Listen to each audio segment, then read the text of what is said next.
because Roundtable has just started, and with us today we have few media house representatives from ZIZ, Broadcasting Corporation, Mr. Devon Cornelius, from WINNMedia Family representatives, Mr. Kevin Brown, SKNIS, Ms. Sharima Matthew, SKN Newsline, Mr. Glenn Batt, Sugar City FM, Mr. Ralston Rankin, and SKN Source, Ms. Ebony Brandon.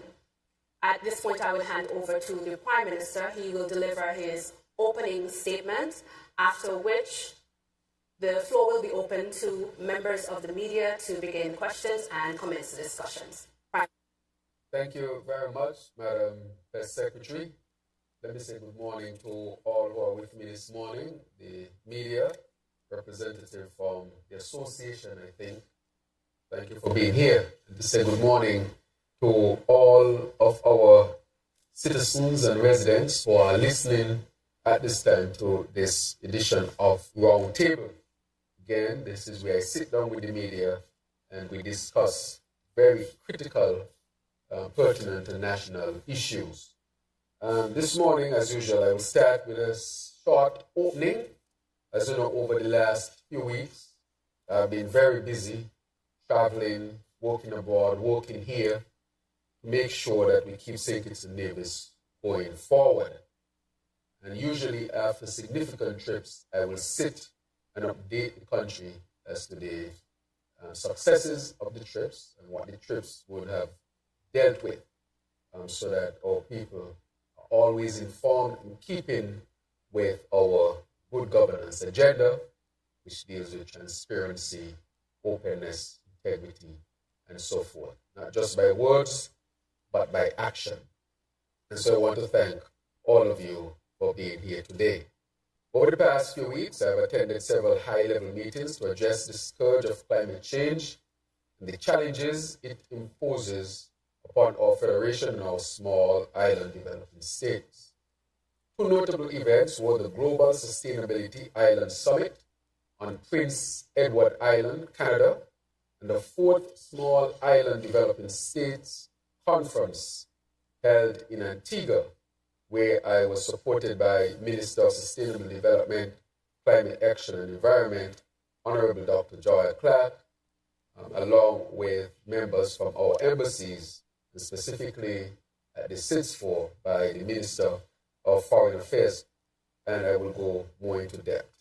Now, PEI Conference, that's the Prince Edward Island Conference, an island province of Canada.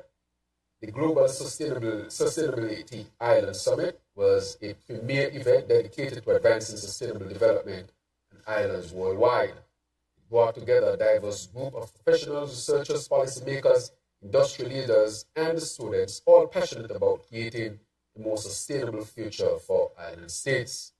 The summit focused on critical areas such as policy frameworks and financing for renewable energy and clean tech, sustainable transportation, resilient infrastructure, energy efficiency and storage, climate change adaptation and resilience, community engagement towards a low carbon future, and innovation and technology for sustainable development. I had the privilege of being one of the keynote speakers there and shared 4 key messages. 1, the importance of win-win geostrategic partnerships. 2, demanding climate finance that supports the most vulnerable. 3, bold action to disrupt consumption and industrial manufacturing norms. And 4, modeling island innovation, St. Kitts and Nevis as a sustainable island state. So it was a pleasure to share our Federation's vision to transform into a sustainable island state by 2040. Our Sustainable Island State Agenda aligns with the Sustainable Development Goals as our accelerator model. This transformation is premised on digital transformation and climate resilience to boost self-sufficiency and survival of our people, and included in that, of course, wealth creation for our people, which is also part of our Sustainable Island State Agenda. In simple terms, how can we maintain our standard of life, our condition of life, and improve upon it? That is really what we are seeking for through our Sustainable Island State Agenda, and that we do not deteriorate over the years but continue to improve. Now, the SIDS4 conference, which was recently held in Antigua and Barbuda, At this conference, I spoke at several high-level meetings, including the United Nations high-level meeting on resource and the realigning climate finance, accelerating equal access and inclusion event hosted by Caribbean Women in Leadership, CWIL. I want to thank the women of the Caribbean for inviting me. I was the only male on the panel, but I was welcomed. I was able to share with them how we can deal with the issue of gender inequality as it pertains to the whole issue of climate finance and developing resilience, adaptation, and sustainability.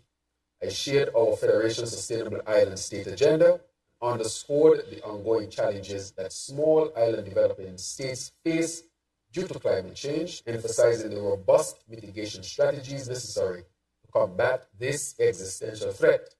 In addition, my colleagues and I held several bilateral engagements, further engaging on our Sustainable Island State Agenda and discussing investment opportunities.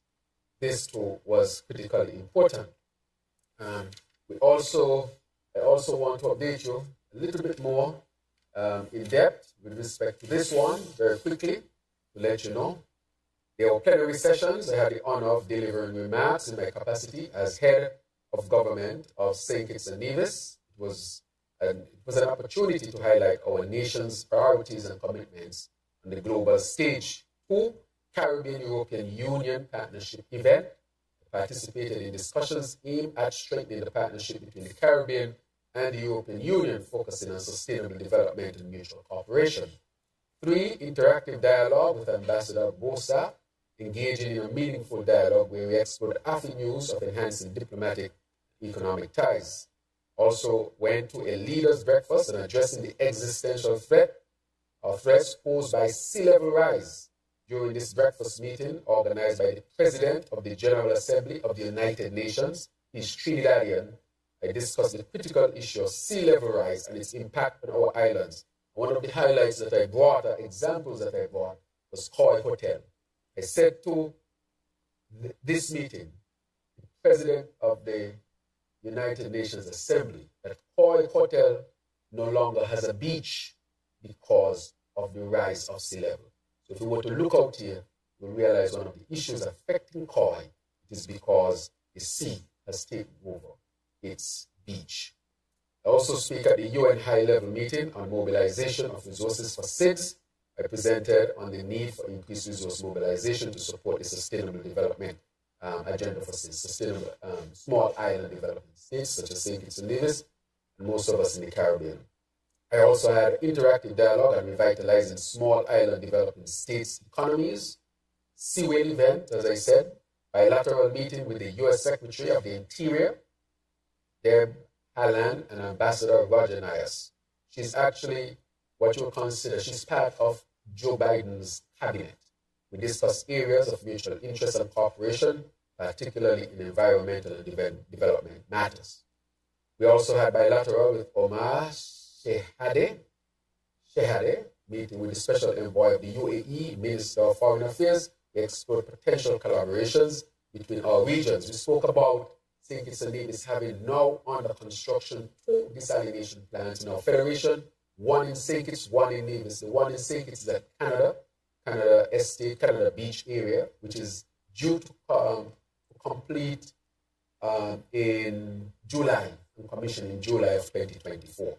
Again, helping our water situation. We spoke about how can UAE help us to expand their support for our desalination projects so that we can provide more water for our people. One of the big highlights was the Memorandum of Understanding with UWI. I signed an MOU with the University of the West Indies to provide technical support and advice for the successful implementation of the Sustainable Island State Agenda in our federation. The region and the world has caught on to our Sustainable Island State Agenda. It is a strategy that is clear, practical, and makes sense. And people want to be a part of it. I want to thank Vice Chancellor Hilary Beckles. He's the one who signed on behalf of UWI, and UWI is really going to help us to get towards our Sustainable Island State. This speaks of the really, I will say, of the practicality, but not only practicality, but the prestige of what we are putting forward. That people want to join us in making sure that we can get to that sustainable island state. Also was a panelist in Grenada on low, that was organized by the Grenadian government on low carbon industrial development. I participated as a panelist in discussions on achieving resilience through low carbon industrial development in Caribbean cities, and the Prime Minister of Grenada was also on that panel. Meeting with Vice President Kamala Harris's team, we had some discussion on a very important project here in St. Kitts and Nevis. Engagement with the Disability Association and Spectrum Center, we engaged for a short time. Discussions with Nationals Antigua and SKN side event on sustainable island states. So St. Kitts and Nevis had its own side event, and this is the event where we invited Sir Hilary Beckles, Vice Chancellor, and the Pro Chancellor as well, who has petition background, along with other persons on that panel from our region, including Foreign Minister and Youth. Brown was there as well, as we discussed critical matters to deal with the issue of St. Kitts and Nevis and sustainability and development. So I really wanted to go through that to show that when we travel to work hard. These things are critically important. Without these engagements, we really cannot get St. Kitts and Nevis moving forward. We cannot do it alone. We need collaboration and partnership regionally and internationally to deal with these critical matters. Just to update us, the hurricane season is about to start. I've put out a statement, and I want to refer our people to that statement. We're already making preparation for that. We're asking our people to be prepared as well. As you know, this year we have the SEDIMA conference. St. Kitts and Nevis will be hosting the annual Hurricane Press Conference on Tuesday, June 4, 2024 at 10 a.m., strategically scheduled ahead of the major comprehensive disaster management conference projected for December in this year in St. Kitts and Nevis. And this CDM conference will bring over 400 disaster management practitioners and stakeholders from around the world. St. Kitts and Nevis, we are saying to the world that we are serious when it comes to the scourge of climate change, and we will put ourselves forward with respect to that. Of course, there is a matter with respect to litigation, as some people might put it, with respect to the MSR matter. And as you know, I expect the press to ask plenty of questions about that. But I want to really put forward something before I get into that matter. Because I've met with you multiple times in this forum and other fora, of course, press conferences and interviews and so forth. And I think that we have been totally accessible. We have been very accessible when it comes to sharing information with the public through the different media that we use to get the message across. I've been on WINNFM, I've been on SK Newsline, I've been on ZIZ, SK Source has been there. All of you would have had information, pertinent information, and access to this government with respect to that. But I've always said that the CBI, you remember clearly, is the most challenging aspect of governance that I found. I think at the beginning, people did not fully comprehend, and not because of anything else, it's because it was not so clear and apparent at that particular time. But in the course of time, I think people have come to understand why I said it was challenging, why I was so aggressive in looking at the CBI, in making the changes that were necessary. Because I think people understand clearer now, and even you who are around the table, I think it's becoming clearer to you as to why I was so aggressive and made these changes. Of course, I would always say that anything that we do in St. Kitts and Nevis had to be premised on the principles of good governance, because we had given teeth to the legislation and introduced for the first time the good governance laws and asking people to comply with them. As you know, we have some of the toughest laws in the region. Not only that, but secondly, we have one of the highest rate of compliance as well. And so good governance, I think people are understanding it, even the importance of it, why it is so important to have a government premise on good governance. If you don't, corruption and other things will eat your country from its inside. Corruption destroys, good governance builds. It is not just to make this statement, because in the last 7 years, in the 7 years during unity, and coming up to it, they spoke about good governance. And for 7 years that Timothy Harris is the Prime Minister, not once did they say, we are going to enact these laws so that people can comply. We have to get, this is a fact. He led a corrupt administration. And I'm not saying that because of politics. These are facts. I've gone through multiple ministries, sectors, institutions to highlight the corruption that was there. Almost everything was premised on corruption. Deeply corrupted. Still bothers me.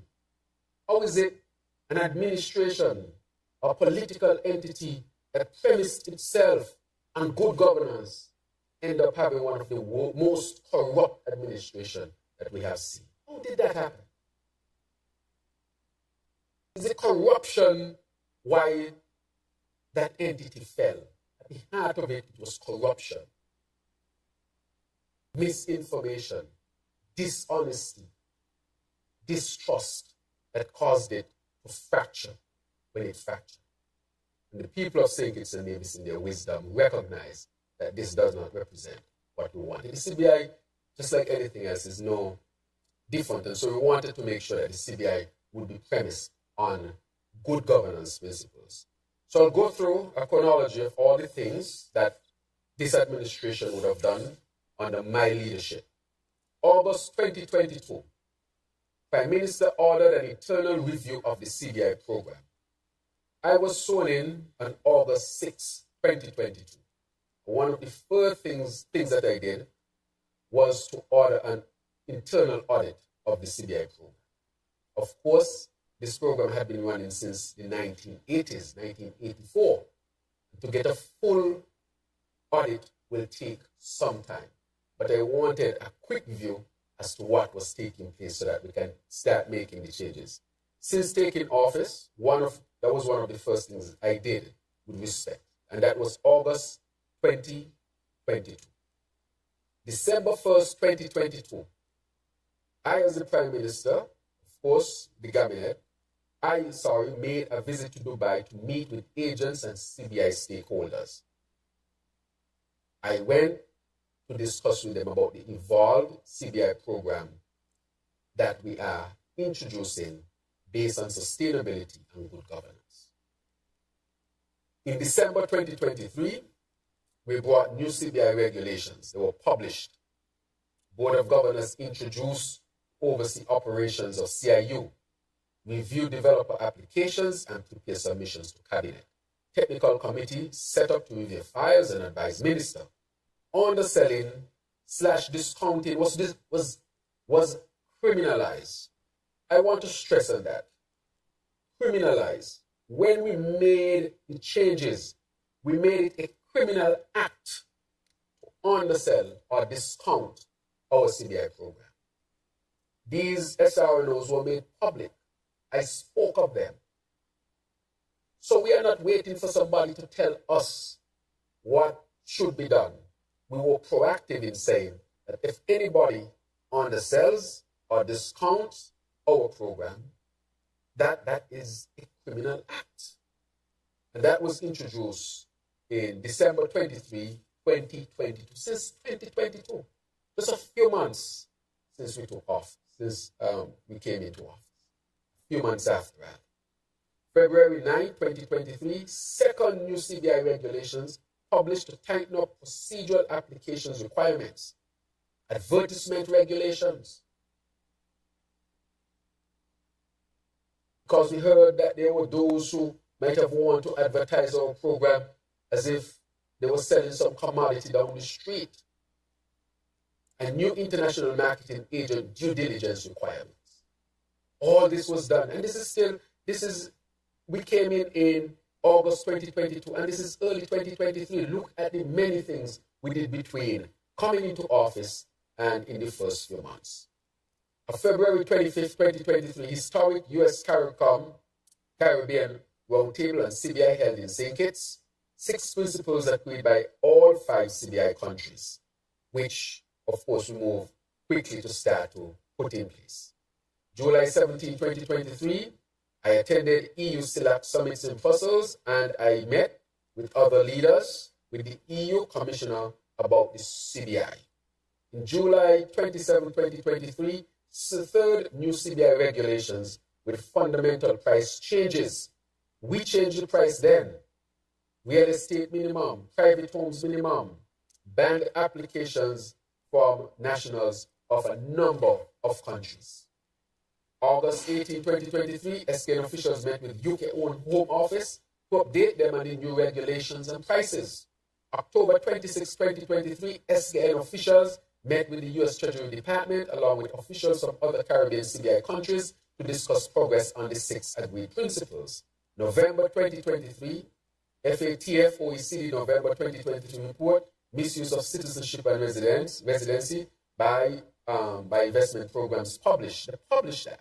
We took note of that as well. January 25th, 2024, SKN officials met with EU Visa Office to update them on new regulations and practices. This is about us being proactive.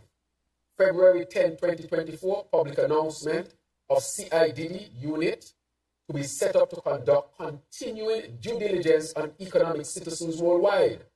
The continued due diligence unit would be headquartered in Europe. This will ensure that citizens holding passports issued by St. Kitts and Nevis and residing and working internationally abide by the laws of the countries in which they reside and visit and international laws. We have brought this new type of innovation approach forward to continue that. Alert the Ministry of SKN of St. Kitts and Nevis citizens who are being investigated or otherwise liaise with and report to international law enforcement, retrieve passport issued by St. Kitts and Nevis if there are issues, and create policies to mitigate and address risks associated with SKN. So it's not that you come into the program and you are forgotten. We will do what you call continued due diligence. March 13, 2024, the EU member states ambassador, COREPA, agreed their position on a draft regulation which updates a mechanism that allows the EU to suspend visa travel for 3rd countries whose nationals are exempt from visa obligation when traveling to Schengen area. 2024 Memorandum of Agreement signed by St. Kitts, Nevis, Dominica, Antigua, Barbuda, and Grenada, all agreeing to, and we saw what was in the agreement. In March 26, 2024, CBI unit bill tabled in Parliament, CIU to become a statutory corporation with requirements for reporting to Parliament. All this done. There is nothing that anybody did that drove us to this. We started immediately on taking office because we were determined that the CBI and any other thing that has to do with the government, that they would come on the governance, the good governance agenda, including this. So we are not reactionary. As a matter of fact, we are ahead of the game. And therefore, that is why I would like to say, that is why nobody can implicate me in anything. I know there is a part of it I talk about a judicial review, that those who would have gotten citizenship under the prison project, that they should be revoked. We introduced criminalization for anybody who would have undersold or who would have, misrepresented the true cost of our citizenship by investment. So we did not wait on anybody to do that. That is why we know we are ahead of the game. Nobody should be able to take any government to court for good governance. You should have good governance from the beginning. And this demonstrates that this government is serious about it. And so I'm very proud. That is why good governance is important. It is not a cliche. It is not just talk. Because these type of things can embarrass countries. These type of things can turn off people. And that is why I'm being so strong, because I want to protect the integrity of this country and the good name of this country that we have been working so hard to build back after we would have taken office in August. Remember before, we had a prime minister who was caught in a watch and shoes debacle with Verdi. Verdi today is sued. That is going to come up again. These things we have to take very seriously, because when we allow politicians to get away with these things can spiral out of control and in the end take down the good name of the country, which would affect all of us. All of us. This is a very, very serious matter. And I took it seriously along with the administration from day one. And so I would like to say that as far as I'm concerned, the St. Nevis government on this administration have led thus far, will continue to lead with integrity and on the principles of good governance protected. However, I must admit that this is a challenging one, but I know that the government will present its case, and this is what I just demonstrated here, to demonstrate to anybody who looks at it that this government is serious when it comes to the issues of good governance and making sure that our CBI program also comply with the issues, with the principles of good governance. And so we'll continue to work towards a government that will be more and more principled. And we hope that as we put these laws in place, that in the future, that people don't come and try to tear down these laws. I will say before I open up the floor that one of the reasons why they never introduced or they never enacted or give teeth to the legislation for good governance is because people wanted to run a corrupt government. I say that with no water in my mouth. Look at Development Bank, corrupt to the core, $333 million in debt, owes Social Security $133 million, refused to pay back Social Security in 2021. That is about 8 to 10% of Social Security reserve. Social Security right now is calculated to be solvent up to 2040 if nothing is done. Of course, we have already had a session since I became Prime Minister, at Marriott, where we brought in all the stakeholders, including the actuarian, to tell us the state of Social Security, and we are putting that agenda together. But those who want to speak of Social Security, they put Social Security in serious trouble. 10% of Social Security reserve is caught up in the debt of Development Bank. So it means that Development Bank can't pay back that. 10% of Social Security's reserve is gone, which means the solvency will come down significantly. That is why I keep saying Development Bank, the corruption there has not only affected Development Bank, but it has also affected Social Security, and affecting Social Security, it has affected all of us. And that is why I have taken, this morning I met with the FS, I met with the chair of Development Bank to put $10 million into Development Bank. I've already put in about 10 million previously, plus more. So at least 20-something million we have put into the Development Bank to save it. It is a critical matter. We had to take money from our savings. And I had to put that in, otherwise if I don't, we'll be in serious trouble. I got a call from the chair, Ms. Harris. And also, I would have been in contact over the last period with the director, Mr. Lord, who is saying that the books of Social Security will look bad if we don't address the development matter. We were expecting to make a surplus this year. Premise on the fact that Development Bank would be in a position to service its loan. It's always premise on that fact. But no, Development Bank cannot pay back its full installments because it's in trouble. And that is why we put money in Development Bank to stabilize it. Everything works together. You cannot allow any of these institutions to fail because there is a ripple effect. How did the money get from Development Bank? We know. I tabled the audit. I've spoken about it. Through a corrupt peace program that took millions from National Bank in cash to the Development Bank, where the money was split up in a boardroom and disappeared and unaccounted for. And when they couldn't keep up, they took money from Social Security to add to the debt at Development Bank, to the point where Development Bank now could not keep up. Because cash was being, of course, channeled down a dark hole and into the pockets of cronies, and the bank at that time was run by the brother of the last Prime Minister. And I want to say that the case is coming up. He will be exposed. These are serious matters, and probably that is why I'm taking this tone today, because I think we have hit a crossroad. This is a serious matter. Our economy has the potential to grow, but we have to fight to stabilize everything at this particular time. That is what I have been doing since we have taken office. How do we keep all of these institutions stable? Because if any of them fail, the whole thing can have deleterious effect all through our economy that can take years to recover. And that is why they must not get away with this type of corrupt practice. So the Development Bank is in trouble because of a corrupt peace program, among other things. Social Security is in trouble because 1/10 of its reserve is loaned out to the Development Bank, which is not able to pay it back. National Bank, as you learn, had to better its standing and continue to recover. The bank is stable. So, if you go to even the central government, the many abuses, then you come to the CBI program as well. Everything was a corrupt. And that is why they never gave teeth to the good governance laws.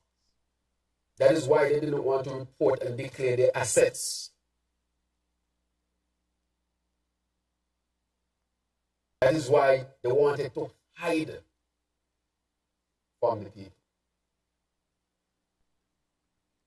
And so there are many other things to talk about, which I'll talk about, but I'll give you the opportunity now to the press to ask what questions you might have. So I open it up.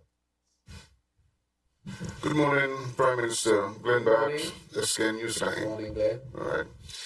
Now, I need to get some clarification first with regards to the CBI, and it's all related to the MSR media litigation issue. Now, if we go back a little bit with regards to the prison project, this was part of what was called the public benefit option. Now, is it true, or I just want to get some clarification that this law that was passed for this prison project to be legal was made retroactive? Is that correct? Right. So the prison project had a contract. In the cabinet, it was agreed upon. Let's go back a little bit. I see what you're asking about, but let's go back a little bit on it. If you listen to John L. Powell, there was a clip going around with John L. Powell saying that they agreed to the prison project. They all agreed. The cabinet agreed to it. What happened with the prison project is that a very high number of shares were given, 5,500, an excessive amount. As was explained by the then CEO, Lescan, that they went to the market to see what the market had and how they sold those shares on the market. So let's start that they agreed to that. When we say with the laws that we have, what we say is that this is what you agree to in terms of what the shares would be sold at. And we expect the shares to be sold at that price. I would have met with the CEO. Are we meeting the obligation of what the price that is in the agreement and in the laws of St. Kitts and Nevis? Because we are not going to accept any underselling of our CBI program. That was clear. And that is why we criminalized it. And so what we have set up in our audit, and that is why, one, we criminalize it, because we can talk all day here. We wanted to make sure that it being a crime to be clear. That's one. Secondly, we said, how are we going to find out this? Because it is difficult to find out. So we said we have to set up this continued due diligence unit that will help to monitor what people are doing with our CBI program as well. And we said the international market agents, they have to go on that due diligence process to make sure we have the right people in the right spaces. So in this sense, we are saying that with respect to our laws, you have to respect our laws, and if you don't, and we have proof, then our laws will take what action it has to take. So we said that we have to enact this in order to tighten up on it. There's another thing here. This one, it was called the AIO then, not just the public benefit is what we introduced after. It was called the AIO. At that point, it was the only one of that type. So it had what you call an exclusive. So nobody else could have gotten any other type of agreement under that heading, that specific one. There were two types, that specific one. So it gave them an exclusive. So we said if you have an exclusive, I mean, everybody else is excluded. So we said why this should be like that. And so therefore, that is why we took the actions that we are taking. So our laws are there. Our due diligence agent will be there to make sure that anybody who breaks the law, then the law has to be applied in that sense.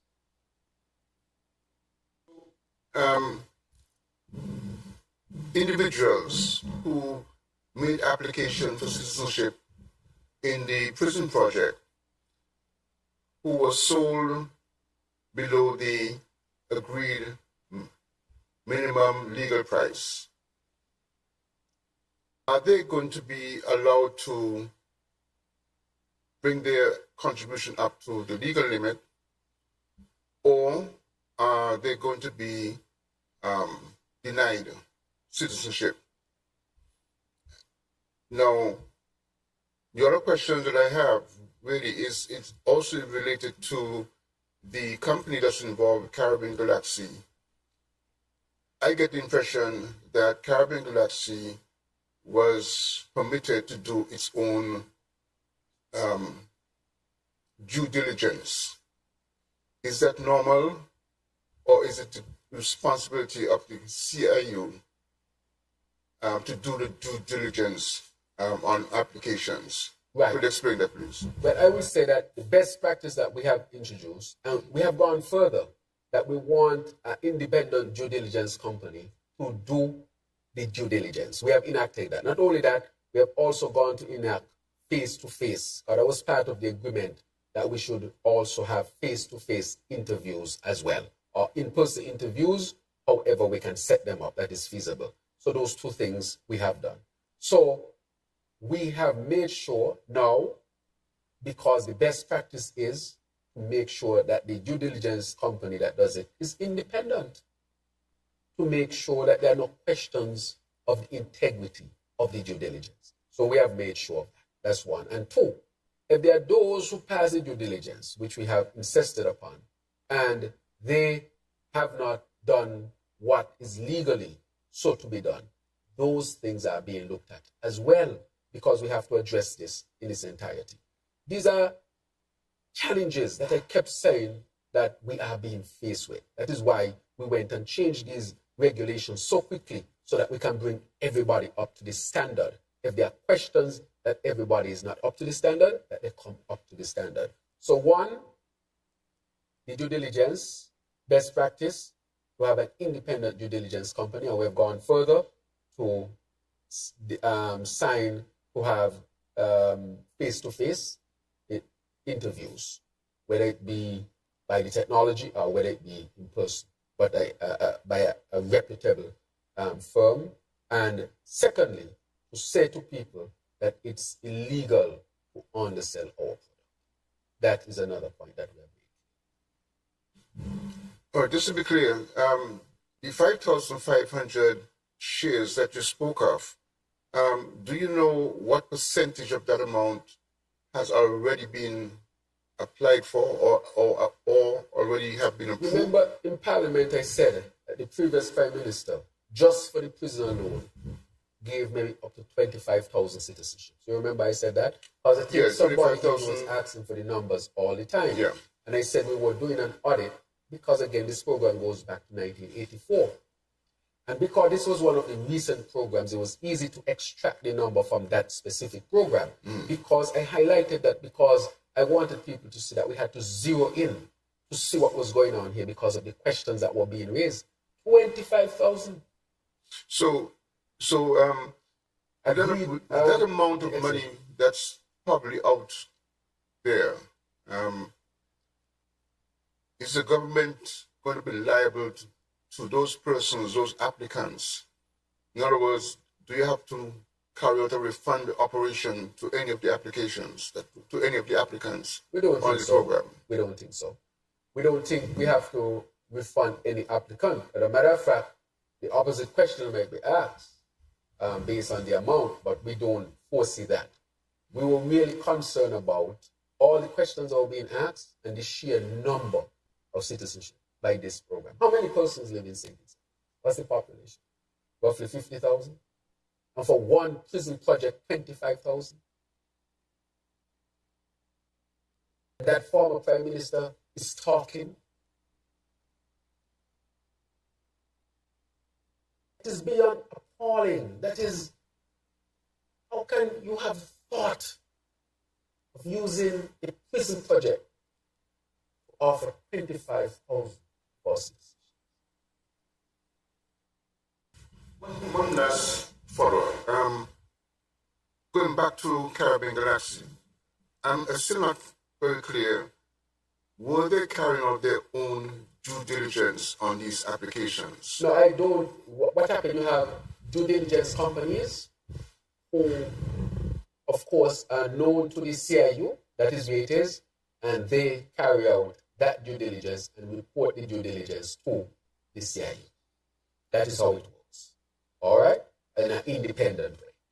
So I want to make that clear as well. All right? Excuse me for a moment.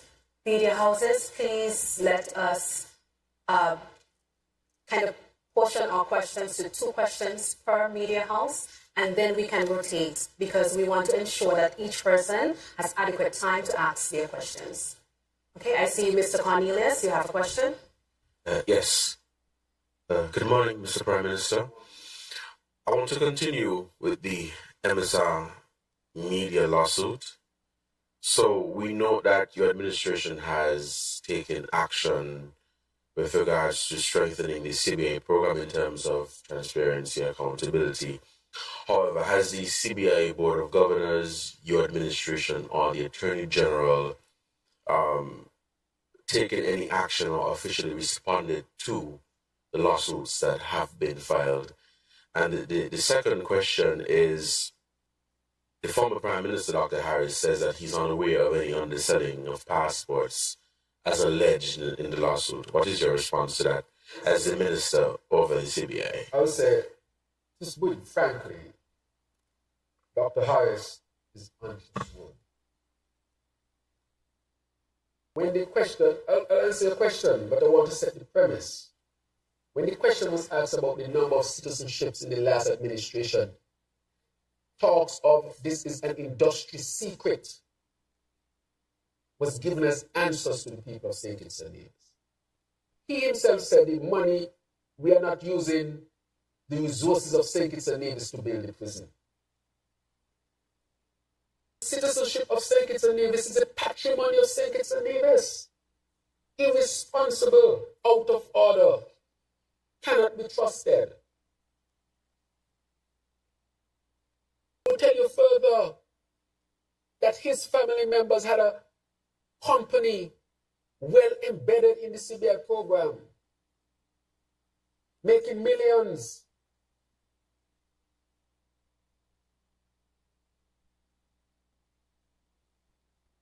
So close they were, and they were part and parcel of it. And so he cannot be trusted on this matter. So with respect to the lawsuit, I got it yesterday, and I immediately gave it to the AG about the judicial review. I am not sued in any US or American court. It is my position as the Minister of National Security. That is where I come in. I have not received any money from anybody. I can search from up and down, left and right, which has been done. My integrity on this matter is critically important. I have to protect the country and my integrity. Can you imagine if I was naming this? Just imagine if I was naming this. I think part of the saving grace of all of this is that I am not named. No evidence on me. No questions about me. I take this very seriously because I already see how this is hurting St. Kitts and Nevis. I already see the questions being asked. Of people asking what kind of country is that? I want to tell them that this is a country of integrity. There are bad actors, yes. But this is a country of integrity and good standing. Just imagine if I was naming this.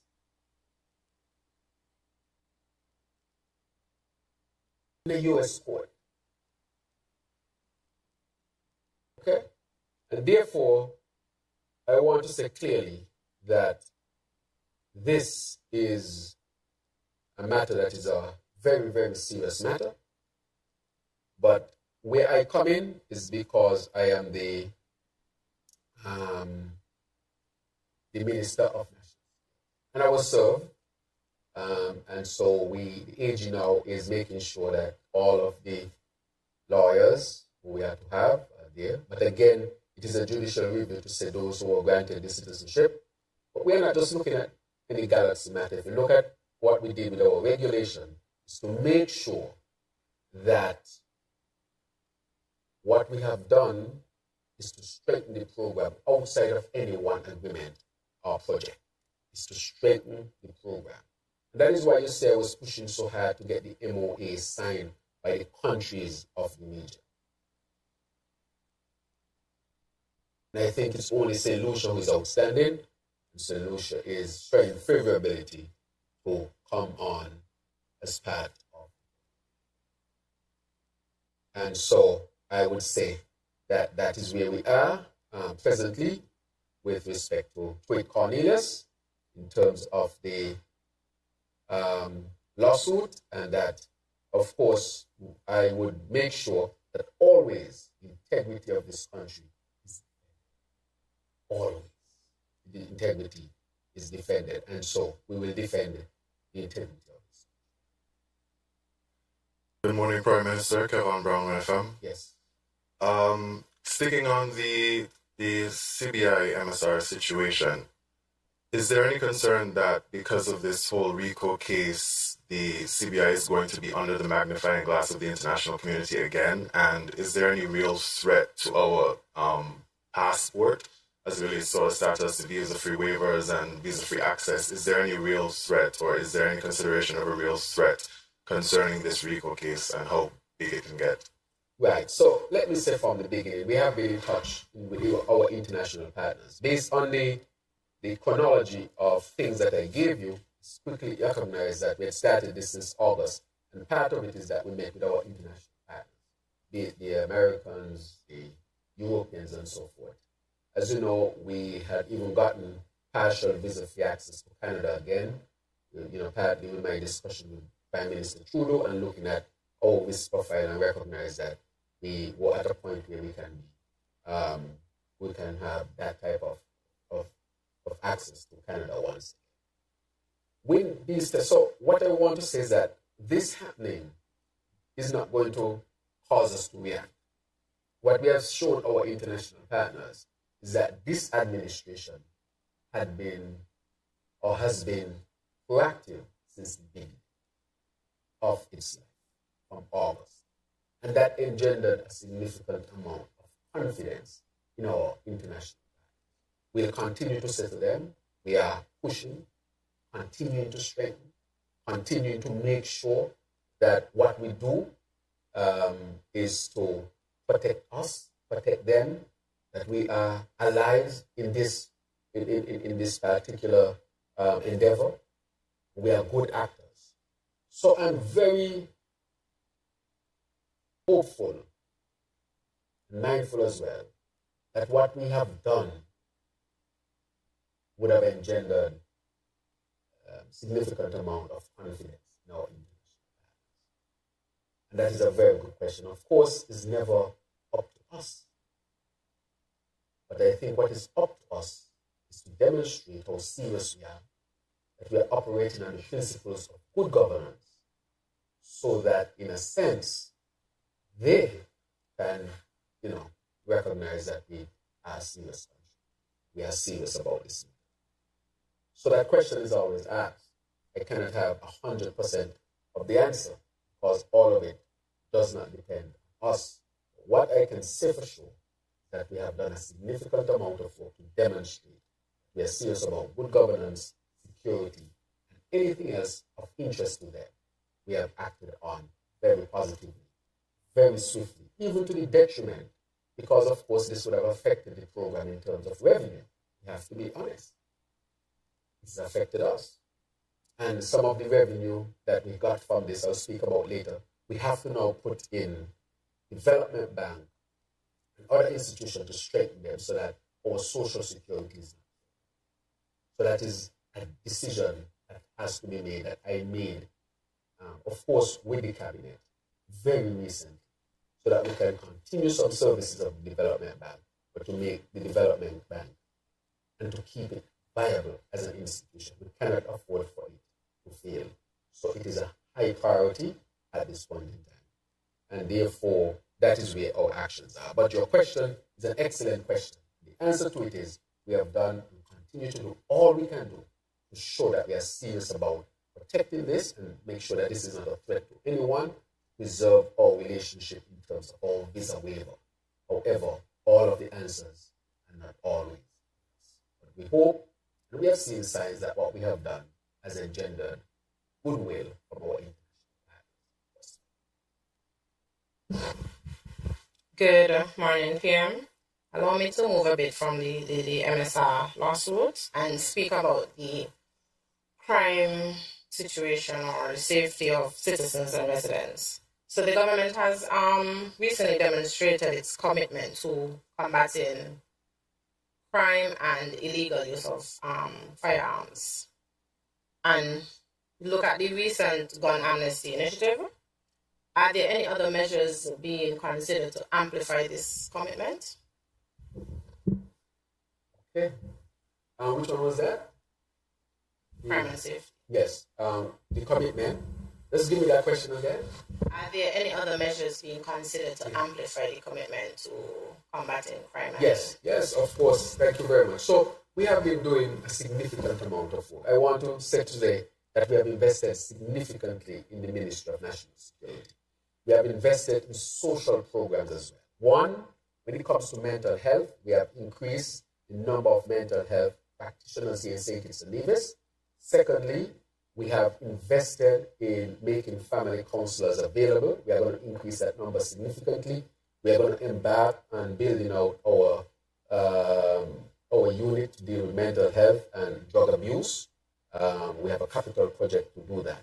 And so mental health is being built out significantly. That is part of it. The other thing, our approach of dealing with crime and violence from a public health perspective, we are coming to the point where we are getting ready to implement. We have done the necessary studies on it, get the necessary task force, and of course, this involved Dr. Isben Williams, and we are at the point where we are now going to start to implement a number of actionable moves to put this in place. So I'm talking about the social aspect. We launched the Elevate program, which is a program that took us some time because it was data-driven, and it is a program that can be replicated across different countries, across different communities, of course.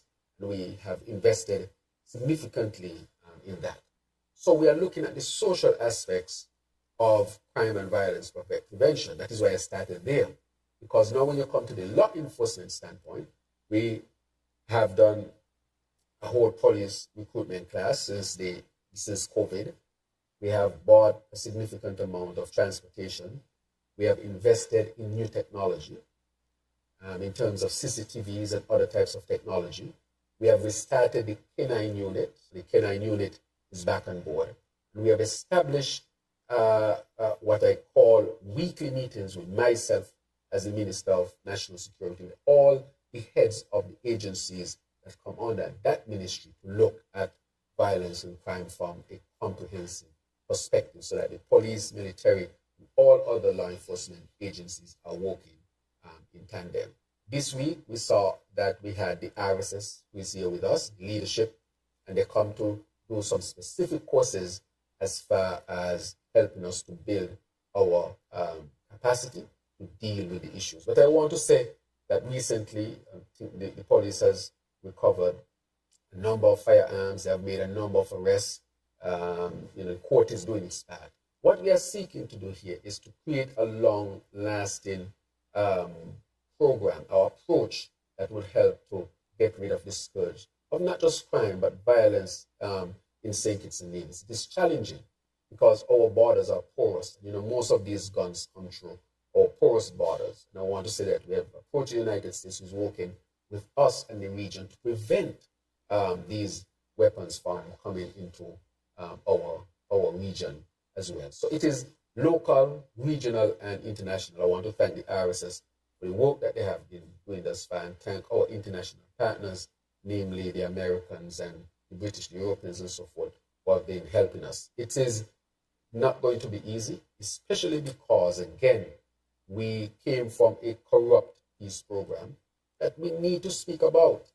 And we are now seeking to implement a transparent, open, evidence-based program, which is being implemented as we speak at this point. And we'll continue to invest. There are some areas that we're going to invest in, including new units, new type of approaches, which will be revealed at a later time. But I'll wrap up by saying I want to thank the RSS for coming in this week and helping us significantly with our investigative and approaches and so forth in dealing with this scourge, and have helped tremendously in terms of what we have achieved. So we'll continue to work with it. Yes. So the hurricane season officially begins tomorrow. But we've already begun to see the effects of the upcoming hurricane season in May. And it is predicted to be one of the most, if not the most active to date. How prepared are we as a federation?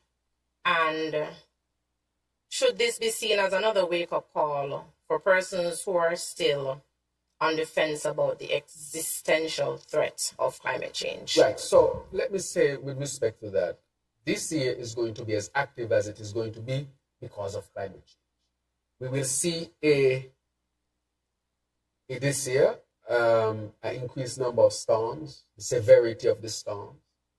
We know that the named season started June 1st, but we know that we started to see the conditions for adverse weather effects even in May as a result of two things, climate change and El Nino. El Nino is still around. So El Nino plus climate change is like adding fuel to the fire.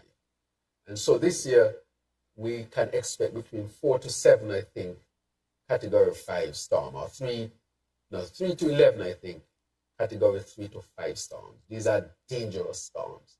And so I want to ask our people to prepare. NEMA has started its work.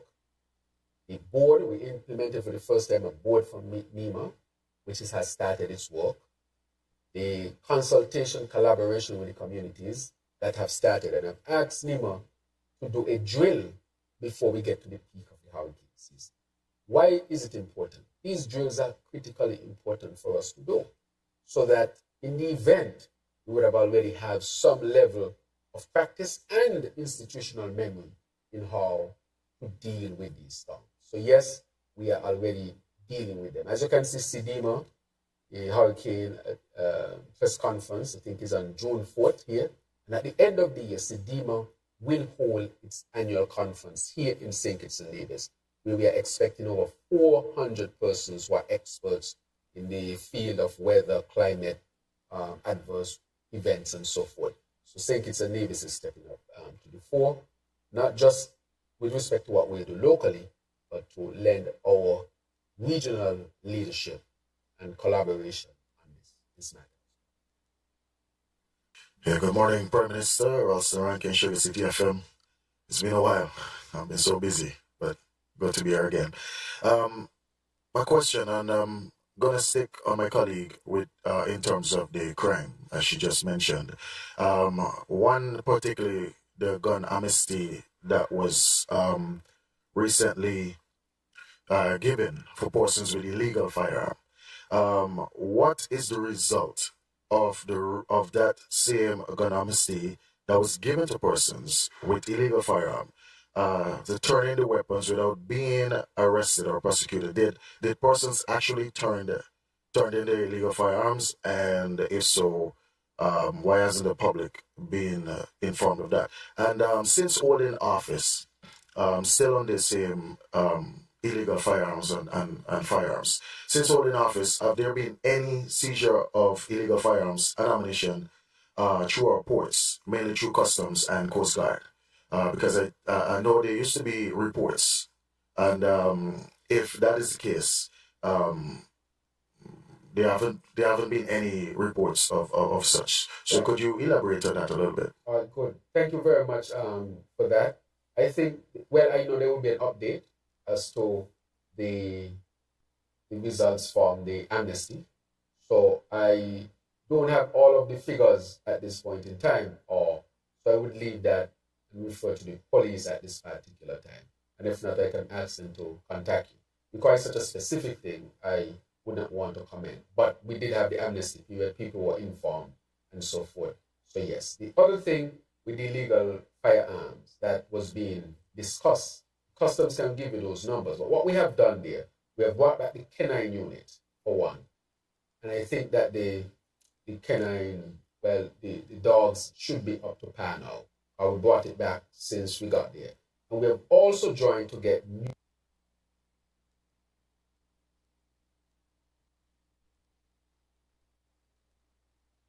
type of scanners.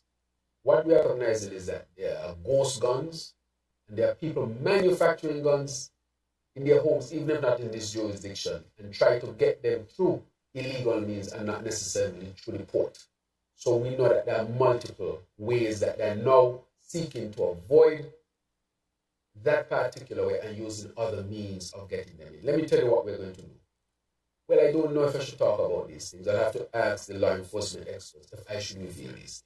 But I can tell you, very advanced technology will be used in terms of helping us to detect these new ways in which the smuggling is taking place. And the fact that guns are being manufactured in houses outside of St. Kitts and shipped into St. Kitts, I suspect.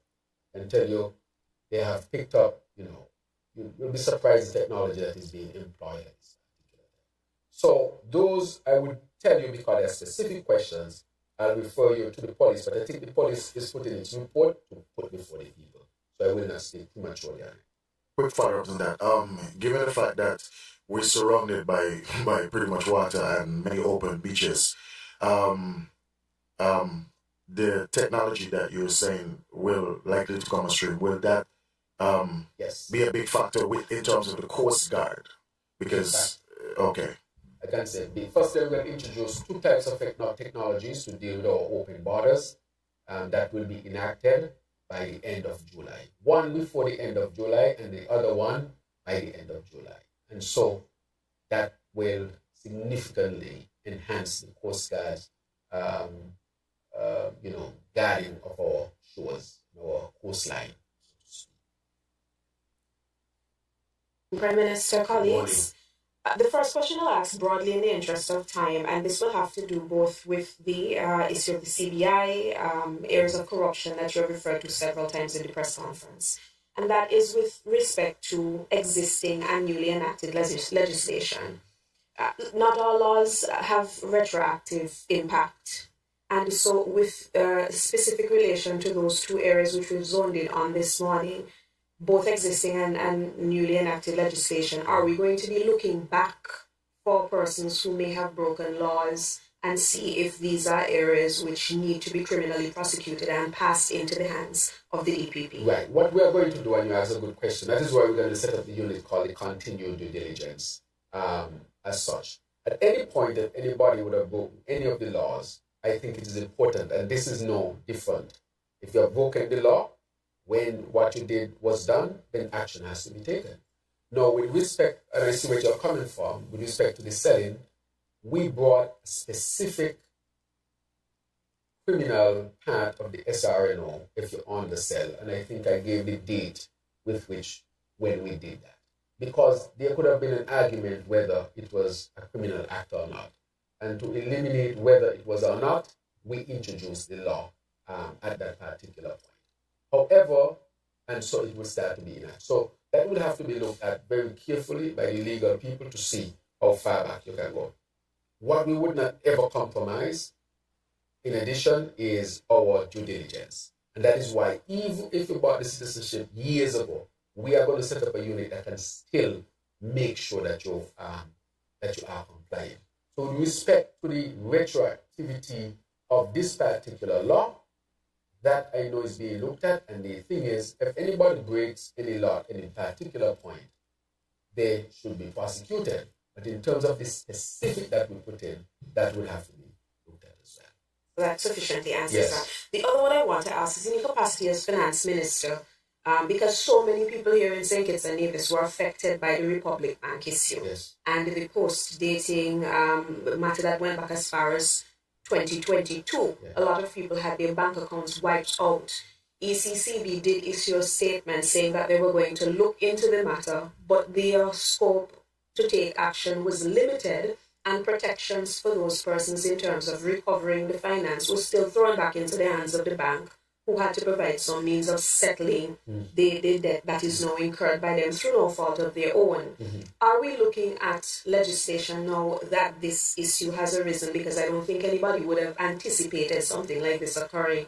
What are you doing to look at it? Because this was one of the areas ECCB said their hands were tied with in taking action. Right, so this is a matter that's affecting people across the region. And I had an opportunity to meet with one of the high-ranking officials in the bank, and was told that the bank is looking at this to resolve this matter. I can say that. So I had that opportunity to have a discussion with respect to this matter when one of the regional managers came into St. Kitts and Nevis. So it is an ongoing discussion, and yes, we are going to do what we have to do, always protect our people. So I'm hoping that the bank, which has said it will resolve the matter, will really resolve the matter to the benefit of its customers, which include our people. And secondly, we have to make sure that we tighten up where we have to tighten up to continue to protect our people. So we look to see what will be done for our people and make sure that when it comes to the banking sector where we have to tighten up, we will tighten up. So that discussion was had, and I'm looking to see the result of that. Prime Minister, two questions. One related to the IMF, but I also have one last question with regards to the CBI as it relates to the MSR situation. But let me answer the one at IMF. Just to answer five questions here today. Okay. Yes. All right. Now, the last IMF report, the executive board concluded that the St. Kitts and Nevis economy was basically performing well as a result of the rebound in tourism. But it also points out that the CBI revenues are going to be declining significantly from about 54% of gross domestic product all the way down to about 10% by 2028. Now, with the whole thrust towards getting St. Kitts and Nevis into a sustainable state with regards to energy, geothermal and solar energy, etc., those are a little bit more down the line. So between that medium-term range and current, there's going to be like a gap. How does the government plan to stimulate the economy, generate employment, generate foreign exchange income during that gap period between now and when we put all of that energy capital into play? Right, that is an excellent question, Pat, for multiple reasons, because that is the crux of the matter. You see, let me premise this on going back just a little bit, then I'll get to it, of course. Where are we? We took over an economy that was in deficit post-COVID. again, it would be understood if we're in deficit post-COVID, but we were told we had a surplus. That is the dishonesty that I'm talking about. Even when it's no room to be dishonest, we were getting dishonest information from the previous administration. So you know that was the case. The economy had become almost singularly dependent on the CBI program. And if you remember, well, all the things that I was saying is that we have to diversify the economy and wean ourselves off of CBI. You see what happened here? These are the reasons why. This is why I said we had to act quickly, straighten the program, and quickly start to move on. So how are we going to do it? We are going to look at other sectors and build them out so that the economy can have multiple legs instead of one big leg and everything is small, so to speak. That is why we are expanding tourism. We have brought in a lot of, we have increased our airlift significantly. And as a result of that, we have seen an uptick in tourism receipts. We have seen an uptick in tourists coming to stay at our hotels. I was with the owner of Park Hyatt recently, and he says his occupancy just this year has gone up 10%. 10%. He said that's the best he has ever had. The PM is the best I have ever had. And this is because he's benefiting from the additional airlift from North America. We have also expanded the flights. The flights go down for August 31st instead of ending in April, May. And then they're going to resume just a few weeks later, maybe 7-8 weeks later, back in November to catch the season. So we have expanded the tourism season. It's all of that because the tourism is not only bouncing back, but it's a sector that can actually be expanded. And so we are looking at getting new hotels here and so forth and expanding our tourism product through different means. Right? So that's one. And I have some news that I will give subsequently coming up, some good news in terms of that development. So that's one. The second one we are looking at is agriculture. We are moving along steadily with agriculture. We have a drought program in place that is going well. Fisheries we are investing in. Just last year, our fishing industry brought in $15 million, significant amount. With respect to agriculture, the crop side, apart from the drought plan that we have put in place, we're also bringing in and establishing banana and planting as a major industry once again. So we have ordered 400,000 plants, 200,000 banana, 200,000 planting, and we are going to plant the whole of St. Vincent so that we can cut down on the food bill and create almost a new staple to deal with the cost of imported food and unhealthy food as well, to deal with this scourge. So the other thing that we are doing with the agriculture, we are going to build out our cannabis aspect industry, which we think will be revenue generating. And secondly, we are in discussion with a major food producer for us to become suppliers to them. So we're going to start the first demonstration farm within the next few weeks. That I will announce. But the company has already made its commitment, and now we have our people here who is now speaking with them, setting up the mechanism to implement this. So agriculture is going to be expanded even more. As you know, we're building a hatchery to produce eggs along with the Taiwanese. That is, we want to supply all the eggs that we need. So we are going directly to cut our imports. We are now in the stages of developing with Southern University, Bearfoods, as a center of excellence for animal husbandry and so forth, and meat production and so forth. So we are going after chicken, eggs, animal production, fishing, which we have significantly improved and will continue to go after. And we are significantly going to introduce new crops in terms of, well, on a large scale, banana planting and coconut as well, which we are going to bring in 30,000 slips of coconut trees. So we are going to expand agriculture. We're going to expand tourism. CBI will also be a part of the economy, so we're not going to end the CBI at all. We're just saying that we need to expand the others. The other one we're looking at is the orange economy, which we are going to invest in, and small business and small and enterprises.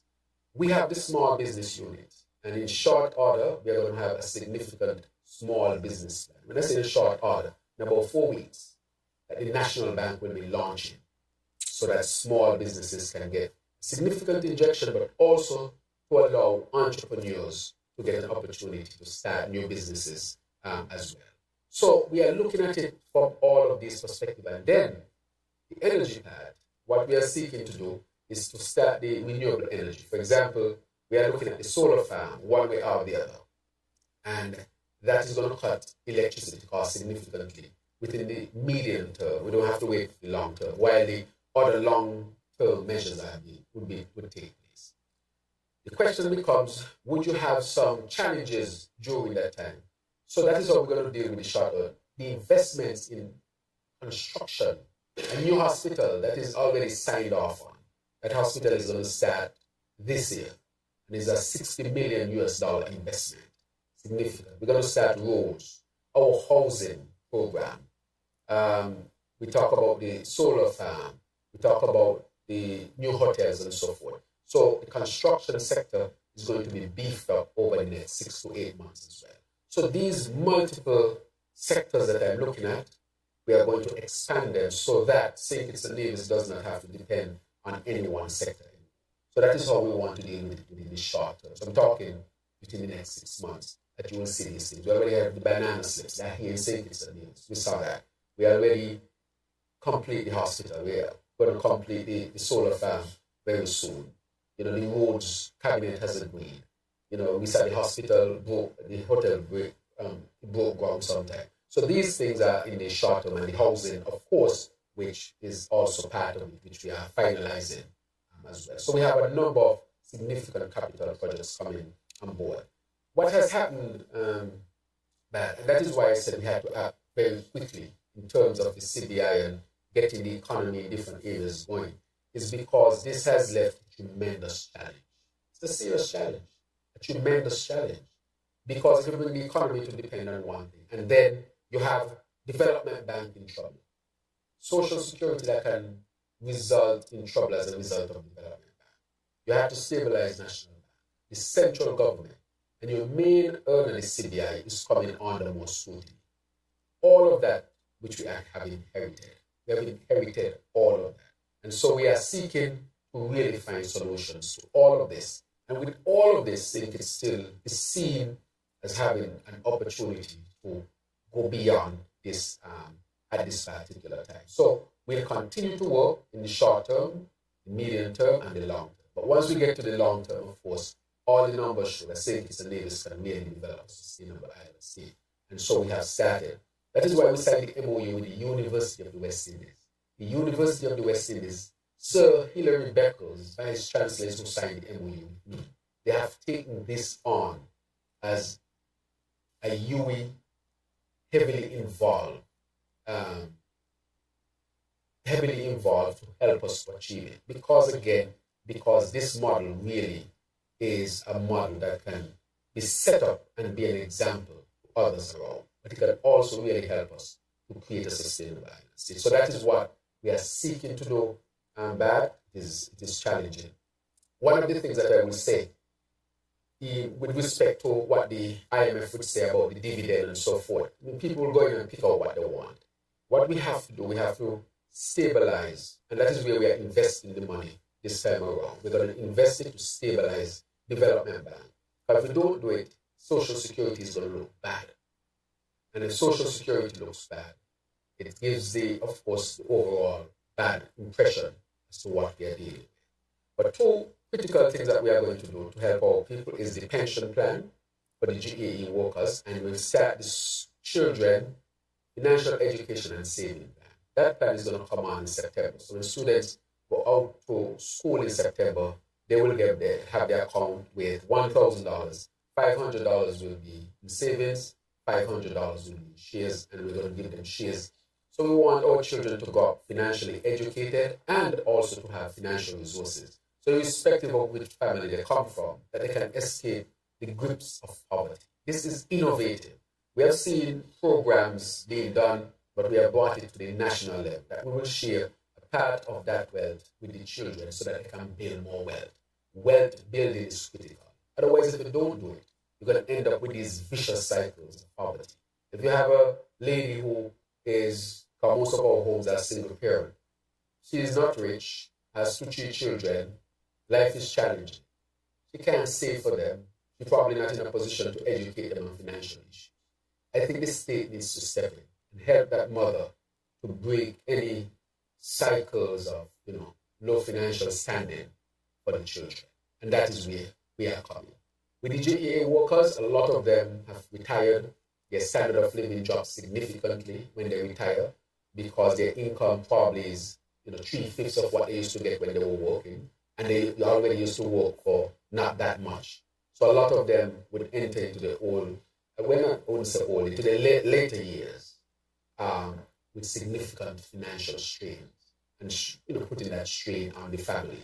So they've gone from being a plus to becoming a strain on the family. So by giving them their pension, it would help a significant part of the population to be more economically stable. And that would help families and communities and the country and home. Let me point out again that the last administration took away 2/3 of the gratuity for these GAE workers and refused to give them a pension. There's no explanation for that. But we think that giving our people, these are the ways in which you really help people. It cannot be just passive handout. A good pension is better than a passive handout. You are guaranteed a good pension, what you work for. Helping children to become educated and build finances from their time in school up to when they become adults is the way you help people to break poverty. You can break poverty through education, innovation, entrepreneurship, and giving people the necessary education and resources to get us started. So every child in the same age will get us started. And that is what we want to do in order to break poverty here in St. Kitts. That is if we are serious about a serious approach of how it can be done. And not, just by these passive ways of passing some money, but not educating the people and giving them real opportunities to become wealth builders. Wealth creation has to be a fundamental part of creating a sustainable life.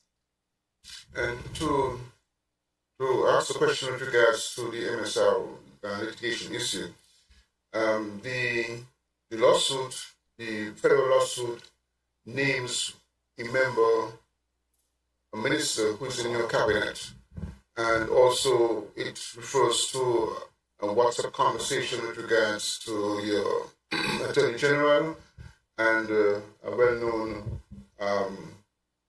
socio-political commentator. What's your view on that? How are you going to tackle that issue? Some persons are saying that your minister should resign and that kind of thing. Right. Let me say, with respect to what people are saying, this is how I would say we approach it. We are on the premise of good governance. I have brought up the topic with the minister, and that would then go on to have further discussions on the matter. I think in all fairness, the minister should have his opportunity to say, what has happened there. And I think this just recently happened. I'm just back from Antigua, and we had initial brief conversation, and that would take in-depth conversation going forward. So these talks about this and that, I see that coming from fake pages and fake mentioning and so forth. But I would say the spirit in which it would be done would be that spirit. Prime Minister, just a follow up with what Mr. Bat just said with the lawsuit from MSR.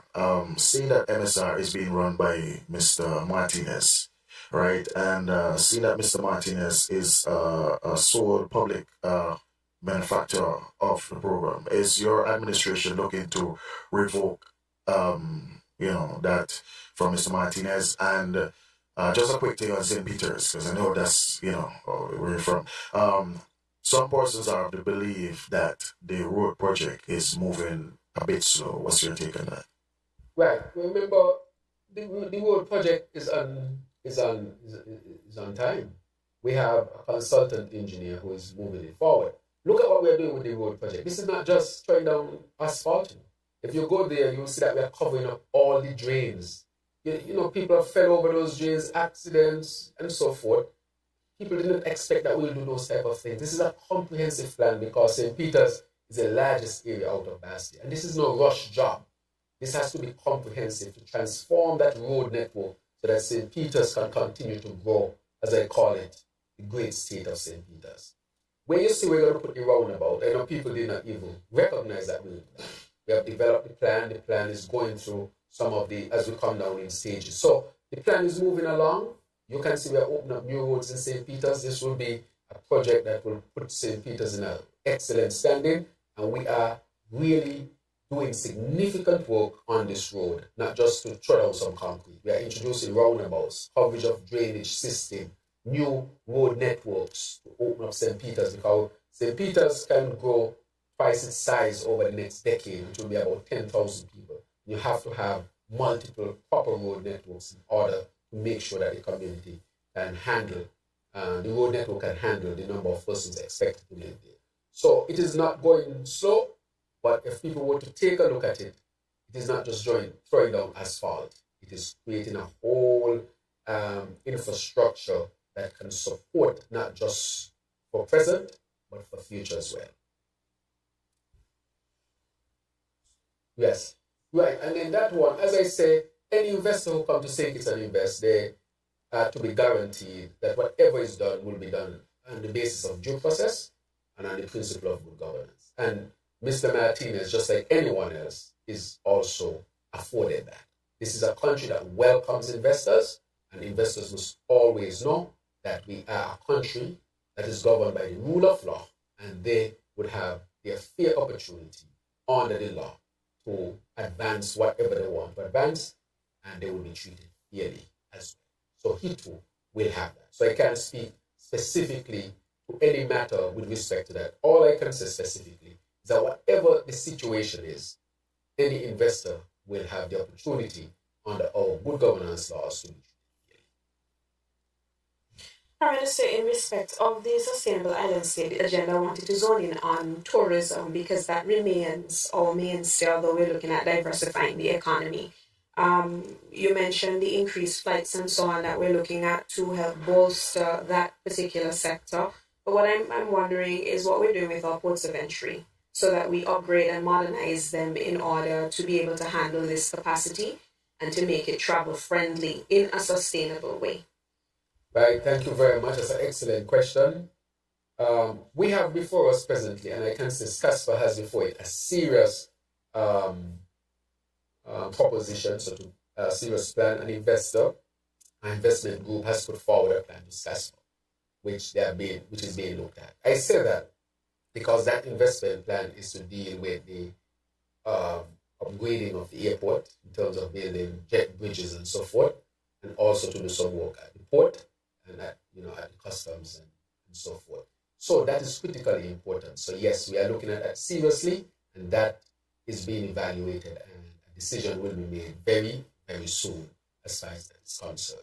Also, Kayanjet is looking to expand, to enhance its offerings so people will come here. So that is also part of the plan. But presently at the port, as you know, we have done the tarmac, so the jets can now come in. Before they couldn't come in. Again, that was a serious problem. Already you had major jet airlines were saying we may not be able to come to St. Kitts because look at how your tarmac is, the disrepair that's in. We have resolved that. And so they are coming in along with the new flights. We have introduced kiosk machines, which means you come in and your experience, you take your 10 seconds to go in and do what you have to do and clear immigration. You get a printout to show immigration, you are gone. And that has helped tremendously.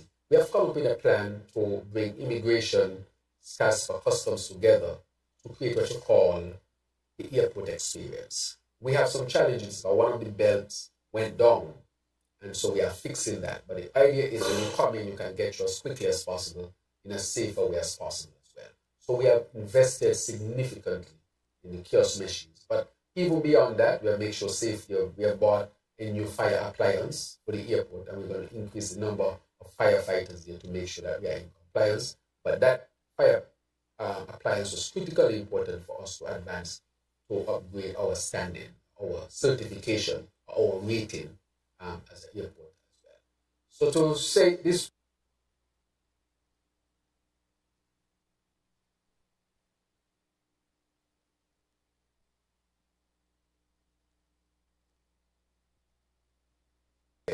we have a serious proposition before us now. We have looked at multiple of them in terms of the upgrade of the airport. And we are going to give a answer to that very soon. I'm talking weeks. So that is another project that can come on board as well. We have a number of projects before us at this time. Prime Minister, St. Kitts and Nevis's voice was undeniably heard at SIDS 4 in Antigua. Do you feel enough was said this time around to encourage real action by larger nations, especially in the context of timely access to financing? Right. Well, that is a very good question.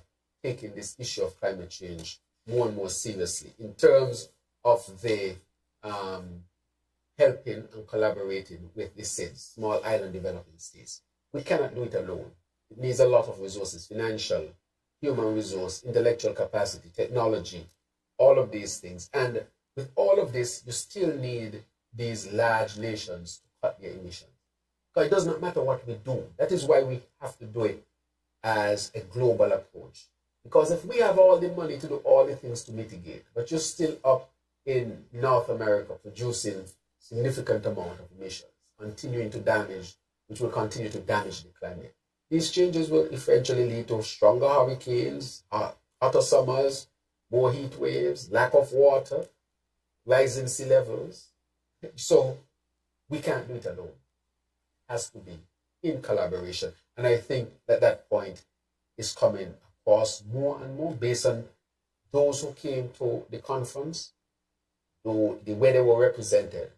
And I think SIDS 4 is also a watershed movement. The last one was held a decade ago. People are recognizing it's critically important that we collaborate and work together so that all of us can survive. Nobody in Europe can think, okay, I can just emit as I want to emit, and I will not have any repercussion. You will have repercussion no matter where you live on this earth. So yes, I think so. My two last questions. We know that because of high inflation and interest rates, there's a cost of living crisis currently. How are our social protection programs holding up against that cost of living crisis? And has there been any influx or increase in citizens and residents on our social protection seeking support? And on a more regional front, the Transitional Council in Haiti appointed a prime minister recently. What are your views on the appointment, and how effective do you imagine the appointment will be in moving Haiti out of its current crisis? So let me touch on the Haiti matter. As you know, CARICOM was significantly involved. And that was one of the things that I was thrown into when I was sworn in as the prime minister in August of 2020. We have made significant progress. As you know, Henry was interim. He held it. He has moved on. I want to wish him well, wish his family well. And I developed a rapport. And then we formed this new group, or this new group was formed, of course, in collaboration with CARICOM and others, but of course, this is Haitian. The Haitians at the end of the day were the ones who determined this. We always think that this has to be Haitian-led. And so it gives hope because, as he said, this is to bring the people together, and many persons are at the table. That is what gives this so much hope. And then you will have a peacekeeping force there to help to stabilize the gang activity. So at this point, nothing is guaranteed. Let me say that. But it is more hopeful than before. That is how I would. Nothing is ever guaranteed. It's more hopeful with respect to the matter. All right. Yeah, the cost of living is a critical matter. As you know, we had put a task force together with respect to the cost of living. And a lot of the issues with cost of living is because of imported inflation, as you said. If you're going to eat a Kellogg's cornflakes, it costs more in America, because America has inflation as well. If you buy it at a higher cost in America, by the time it comes in, it will be at a higher cost. There's hardly anything the government can do to cut that cost. And therefore, that is why we say, people can look for alternative brands.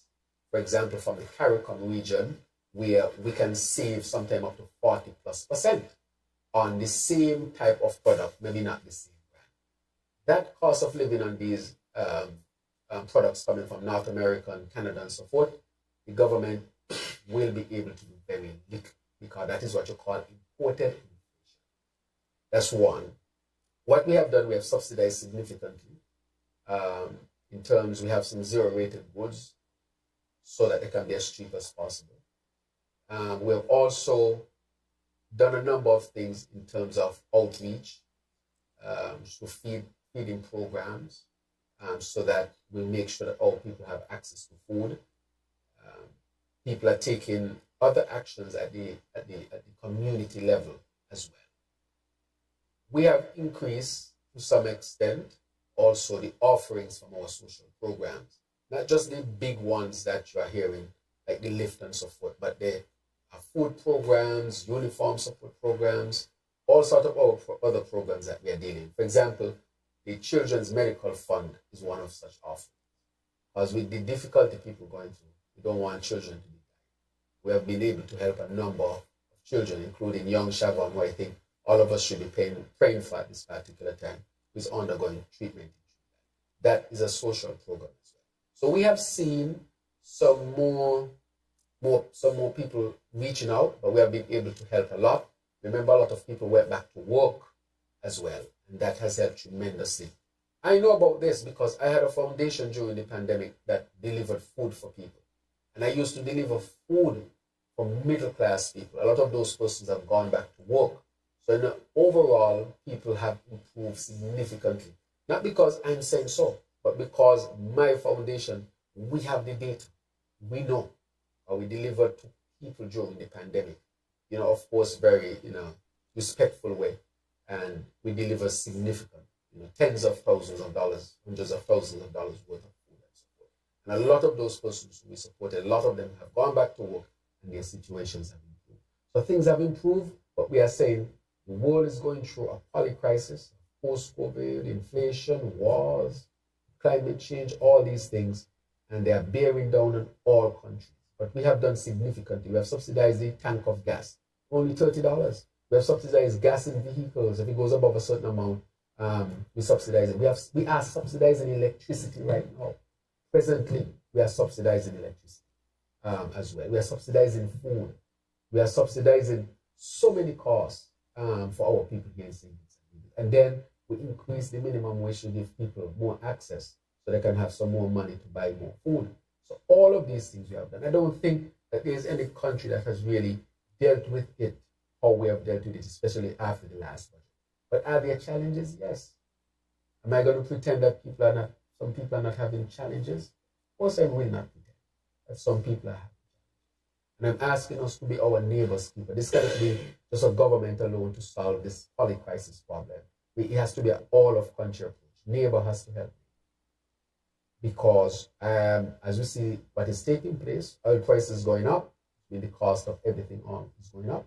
So we have to make sure that we do that. But yes, there is an issue with the cost of living. We are subsidizing heavily, and we will subsidize to the point, as responsible as possible. But we are making sure that we protect our people as much as possible as well. That is why we are going to lift to say we can get it sustainable. That is why step, we are going to make it as sustainable as possible. We have now gone to elevate to make it as sustainable as possible. And we now need to build out a number of critical projects to increase the number of construction work, which has also increased, but we want that to be accelerated in farming, in the orange economy, in the renewable energy sector, and so forth. So there's a lot of work to be done. And it has to be an all-of-society approach. And I will not pretend that people doesn't have challenges. One of the things I would like to say, with all the talk, during the COVID, and people had it hard. I think sometimes people don't talk about it because of how traumatic it was. Because if people were to go back and talk about how challenging it was for them, the horror stories you would hear would really be daunting for anyone to stand for long. And so I think to some extent we want to forget that. You had real middle class people who couldn't eat food. So when people want to give the impression that things are more difficult now than then, I tell them no. Because I had a foundation working with good volunteers who went door to door, even delivering sanitary pads. This is how serious this was. So I just want to remind us of this traumatic experience, but not in the sense of harping on it, continuing to repeat it, but that we understand where we are coming from. So there's a cost of living matter, but I can say Haitians are better off now than they were 2-3 years ago, because I know that for a fact, a lot of our people back to work and afford food much better than they did then. They don't have to depend on a charity organization to live their lives anymore. But are there challenges? Yes, there are. And I will never pretend that they are not. That is why we are seeking to work and deal with this. 2 final questions for me, Mr. Prime Minister.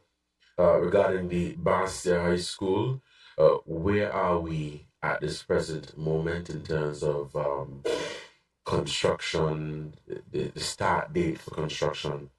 And the second question has to do with a topic that has been a topic of discussion for quite some time, and it has to do with fair share.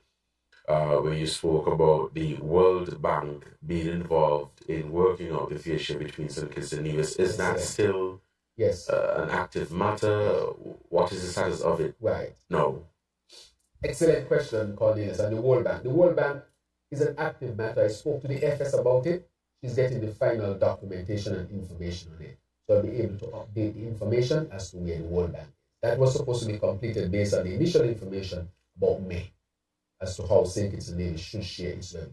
At least it will give us an objective framework as to how that should be done. And so I wanted that to be done, because people in St. Kitts and people in Nevis, they deserve equity. Always fight for that. For example, my children's medical fund helped divisions as well. And I've been helping division. It's just that this last case was a big public case and people came to see how the fund works. But that is how the fund has been working. That is why we had no child die between 1 and 4 in St. Kitts and Nevis last year. Not one died, neither in Nevis nor in St. Kitts. But the children who had heart problems and so forth, we were able to send them out to get heart surgeries. Children from Nevis and from St. Kitts. No one is discriminated. When they're from Nevis, we work with the NIA, because the NIA has its plan as well, and we collaborate to make sure that the children get help. But remember, these are children who necessarily have to go away for life-saving medical intervention. Okay, because for the most part in the Federation, children go to the hospital and they're taken care of. So I just wanted to speak to that. And the children savings and financial plan will also impact the children in Nevis. Every child as well in Nevis will get their account, so they will not be excluded. So the Nevisian children will not be left behind under this administration. They will get their equal share or their equitable share. Let me put it that. The other one with the Bastia High School, as you know, the Minister of Education, Deputy Prime Minister, revealed the initial concepts. I think he did some consultation, and that will then go into preparing the official plans. The start date I don't have, but I can say the land is clear, the topography is done, the drawings are being put together, and we are seeking to move expeditiously with that. But I'll see where he is with that one.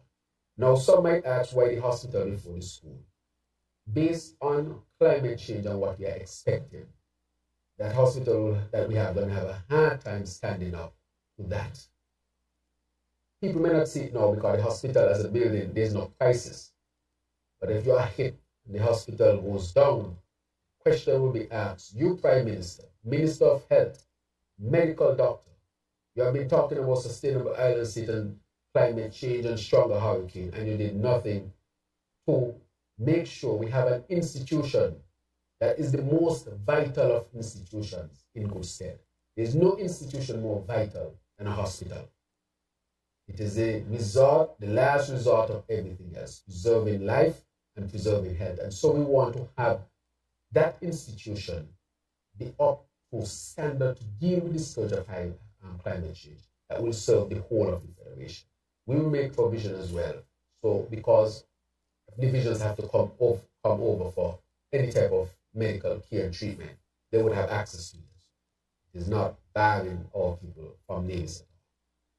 They already come over for dialysis treatment, and so it will be an institution in the Federation that can take care of our people. So yes, so the hospital is going to start this year. There are going to be a number of consultations. The concept is there from the health workers. We want the community to give their input as to what they think the hospital should look like. So we're going to create what you call a health city. Health city with the hospital, the university, Ross. We're going to do a research center, private medical businesses. We want to do 2 different types of clinic, primary clinic, a cardiac clinic. We're going to have MRI services. Well, the MRI building is being built, CT scan services, neurological services. A lot of new specialties are being offered. It's the first time we've had so many specialists. And we are working hard to continue to improve health. I say to people, if you want to know if a health system is worth its salt, look at the children's mortality, whether children are dying or living, and whether mothers are dying. And we are doing well on the 2 fronts. So we know we have matters that we're working through, like the wait time. We put at the hospital the triage officers. So as soon as you're going, we don't want people to be waiting a long time before they take your pressure, your blood sugar, just in case you have a more serious situation that the doctor in the back, as we say, may not recognize because you have not been checked. So the doctor at the front check you and can say, okay, you are stable. And then that would help to really streamline the services. And I want to say to our people, when you go to A&E, it is not a first come, first serve service. We serve people based on the severity of the illness. So you can be there for 12 hours and somebody just come and go in front of you. And 20 people go in front of you because you come because you're pong, you no bleeding, no broken, you just have a pong. But you have people coming with heart attack, strokes, asthma problem. I mean, it's logical that those who come in with life-threatening or critical and emergencies, that they should be seen first. And sometimes to stabilize a patient might take 2-3 hours because of the severity of the illness. So it's not a first come, first serve. But we want, when you get to the hospital, before your vitals and everything are checked, we don't want you to wait too long before they're checked, let me put it that way, so that the service can be upgraded and streamlined. That is in place now, and from all accounts, it has cut the wait time significantly. And we will have one of the shortest wait time in the Caribbean, I can tell you, or even the Western Hemisphere on average. When I told people our health system will make sure that we become one of the safest places to have children, I think people thought I was joking. I thought it would have happened next year, but it happened last year. So it happened for me a year and a half ahead of time. And I'm thinking that what we are doing here, by next year, it can happen this year, but by next year, we should have the shortest wait time to see a doctor and enter in, a medical officer and enter in the emergency room. Can be the shortest time in the whole Western Hemisphere. Shorter than Canada, America, Mexico, come all the way down into the Caribbean. Already we are the first country with no deaths of children between 0 and 4, neither in Nevis nor in St. Kitts. These things sometimes sounds far-fetched, but when the results come, you realize that we were real. Look at the water situation. Remember, you had a past minister who said he don't put his head on a block, that no water will be found in Keon. I don't know if he has put his head on a block, but I hope not. However, the people in Keon have water. So, as a politician, you should be mindful of what you say. And sometimes we have big goals, we achieve them, sometimes no, but we should always work to create the best scenario. If you, I want to ask another question. Yes. Prime Minister, yes. Are you, can you give us is it possible to get an update on the Joshua Obadiah Williams Primary School? So it has gone on for retendering, get more people involved in the tendering process. So it has already been approved, I think. I think it should be completed very soon. That was the last update that I had, that it was in that stage of completing that procurement process. And then we're going to move forward with the Joshua Primary School, which is high on our priority list, of course. Madam Secretary, before you close me out, there's some matters I would like to go over. Yeah. Yes. Oh, okay.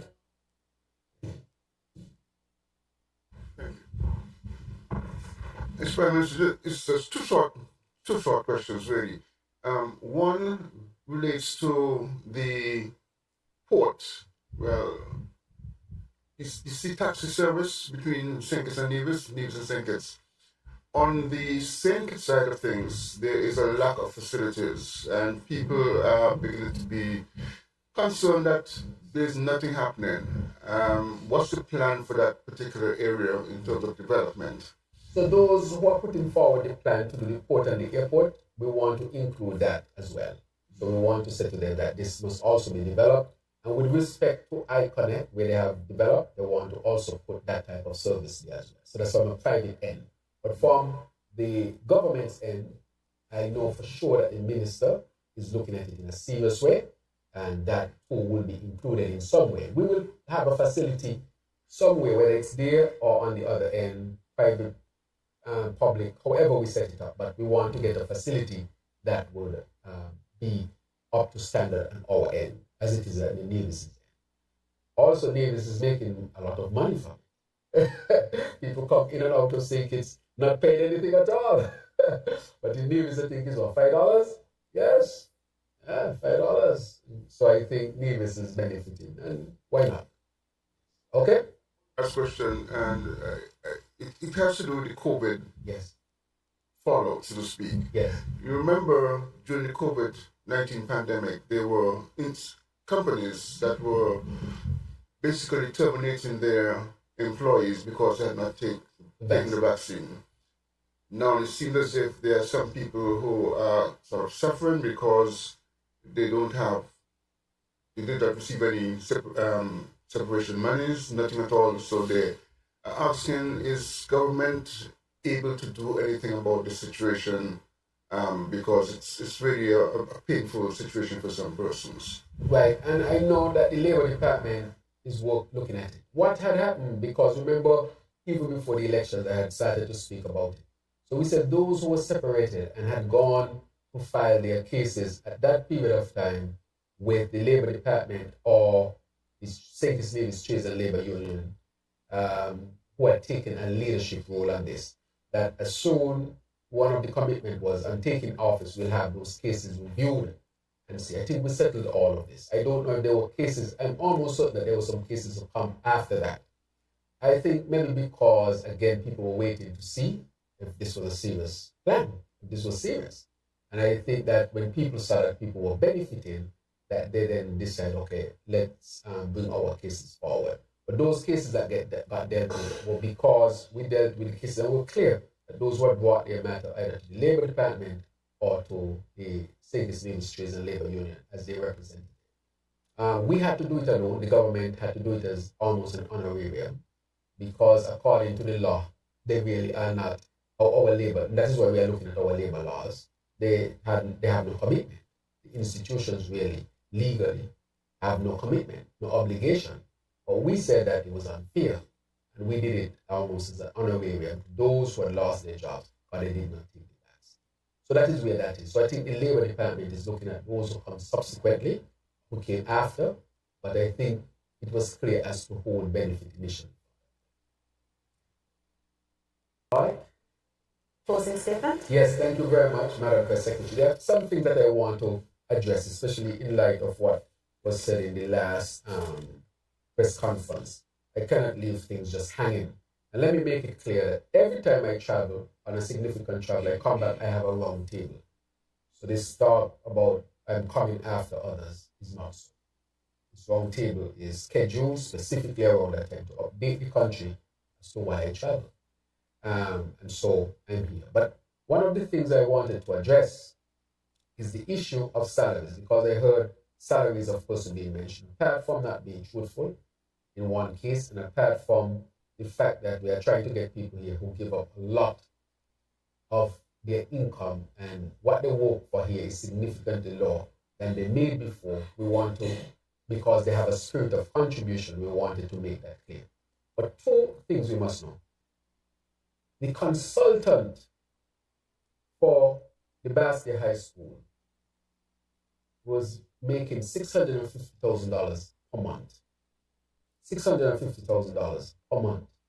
There's nobody else in St. Kitts and Nevis. That's all. That was the salary of all the cabinet members at year end. A consultant made that number. And that was one of the mechanisms that they used to avoid the procurement process. So let me put that out. So when you hear them talking about salaries and who making this, I wanted to put that. The other matter was Lescan. Lescan made more than all of the government put together in a month than they made in a year. These are facts. Was paid this. And that is why sometimes the local, if a foreigner made this, how come I can't make it? That is a question being asked. And so you try to get some parity there. But I wanted to bring those two examples. So when people talk about salaries and so forth, for you to see how egregious this is. That is why we're going to ask back for our money for the Basque High School. $650,000 a month. You can't find one bricklayer. And $21 million. This is why it's better some people be quiet. I made the analogy before. If you play cricket, there's some balls you leave alone. You say, boy, that's a good ball. Let me hold me back here. You don't go fishing outside the off stump, you'll get caught. How can you talk about the issue of salary and look at this matter? The other matter that I wanted to talk about was people talking about legacy loans, especially with the National Bank. Really? How can you talk about legacy loans when you owe Social Security from Development Bank that was under the former Prime Minister directly? You owe them $133 million. I have not borrowed $1 from Social Security for development. And you come to talk about legacy loans? You're responsible for this. Let's go to National Bank. I'm in office how long? A year and a half? I'm going on 2 years, less than 2 years. The former Prime Minister was the Minister of Finance, had been in government for a very long time, except maybe 2 years since in the 1990s. 2 or 3 years, 93 to 95, maybe 2. And then when he was kicked out in 2012 to 2015, 5 years from 95 to now. It's only 2 years he has not been there. He was Ministry of Finance before, talking about legacy loans. Really? Calculate those years. More than 2 decades, Minister of Finance you were, and he was also the Prime Minister for 7 years, and talking about legacy loans. All of this under him. Again, with the analogy, leave the ball alone. So that's a good ball. Because if you go outside the off stump, you will be caught. These legacy loans are as a result of him. This is highly hypocritical for him to say. The other matter that he spoke about was pension. Again, why are you going to mention pension? You are a former Minister of Finance. Were in cabinet for a lot of years. Former Prime Minister. The GAE workers got no pension. The GAE workers' pension will start in July of 2024 under this administration. And you have the, as we say in St. Peter's, the gall to talk about pension. As a matter of fact, he hurt the GAE workers so badly because he took away their gratuity, cut it in. They were reduced to 1/3 of what they would normally get. So we have restored it, and they will now get a pension. Don't speak about pension at all. I speak about development bank to Social Security. I want to say that I'm going to take the money, put it in development bank, to stabilize development bank more, so that I can stabilize Social Security. That is what I'm going to do with the next set of money from our savings. I'm going to stabilize development bank and help Social Security. That is what I think is critically needed. So he should not speak about development bank. It was under him and he left it $333 million in debt. Should not speak on the Social Security. It was under him. And $133 million owed by Development Bank, and they can't meet the money because, again, Development Bank was mismanaged. The last time Development Bank had an audit, an external audit, was 2018. That is why nobody wants to do business with Development Bank, because the first question they ask, where's the audit? When you ask for the audit, or COVID, when we had COVID in 2018, we had COVID in 2019, the only financial institution I know that has not done an audit is the Development Bank. Abandoned doing audit since 2018 because they wanted to hide all the corruption that was taking place in the Development Bank. I mean, these are serious questions, so why talk about Development Bank and Social Security? He's talking about the solvency of Social Security up to 2040. if we don't stabilize development bank, that the solvency gonna be less than 2040. Because the solvency is calculated based on the fact you expect development bank to pay back. This is a condition in which development bank and hence social security was left. That is why we cannot afford for development bank to go down. And that is why we're going to put significant resources in there at this particular time from the government to stabilize it, to help social security. We are getting the audits done. They have to start with 2 years, 2 outer years, and I tell them, when are we going to catch up with 2024? Well, we can't get 2024 unless we do 2018, 19, 20, and so forth, because this present audit will depend on the data from that previous audit. And that is why we are really shooting in the dark, but we are shooting to make sure that we keep the development bank stabilized and social security stabilized.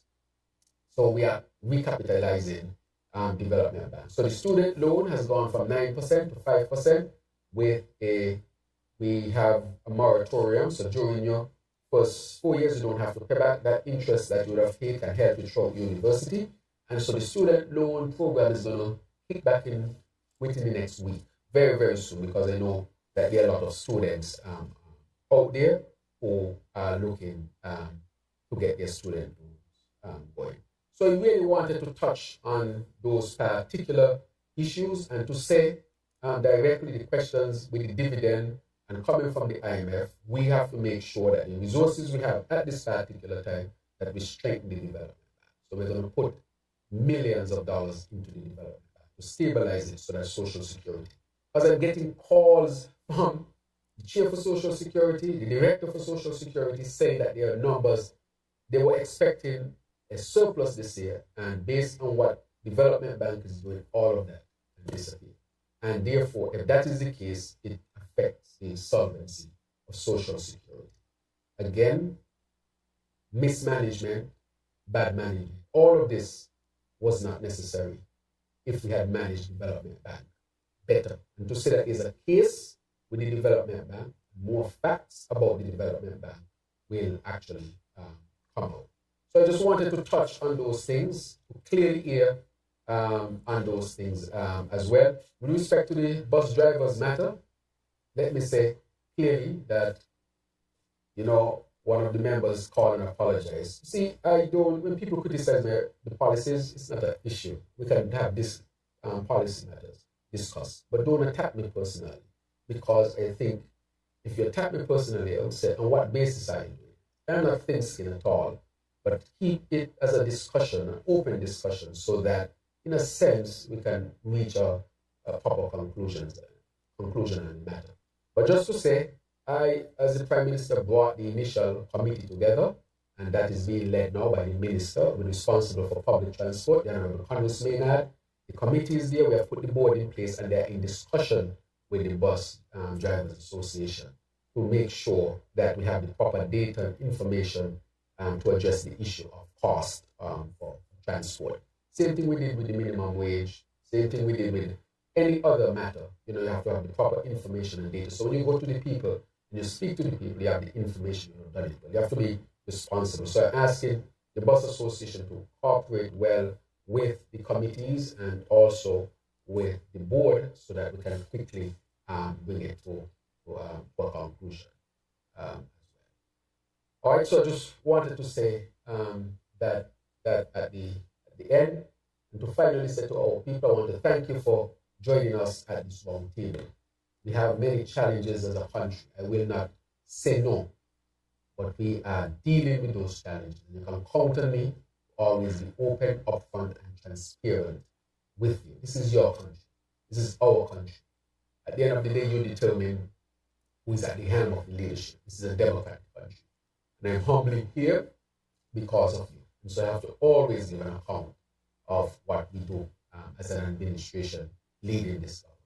So thank you for really sharing your time with me at this round table. And to thank the Media Association and those of you from the media who have come today. Usually, as usual, you come with your very tough questions. You should do that because it helps us to get information to people who deserve that information. So I want to thank all of you for coming as usual. And Madam Press Secretary, I think that's it. Thank you, Prime Minister. We appreciate you prioritizing these engagements with the media.